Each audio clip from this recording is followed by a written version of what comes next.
দিন আগে এই বাংলাদেশের 24-এর আন্দোলনের এক সাহসী প্রজন্মের এক সাহসী সদস্য ওসমান হাদিকে হত্যা করা হয়েছে। ওসমান হাদি শহীদ হয়েছে।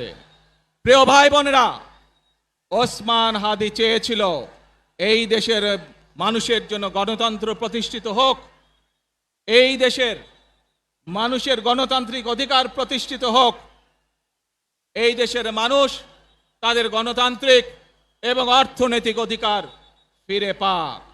আজ 24-এর আন্দোলনে যারা শহীদ হয়েছেন, ওসমান হাদি সহ 71-এ যারা শহীদ হয়েছেন, বিগত স্বৈরাচারের সময় বিভিন্নভাবে খুন-গুমের শিকার হয়েছেন, এই মানুষগুলোর রক্তের ঋণ যদি শোধ করতে হয়, আসুন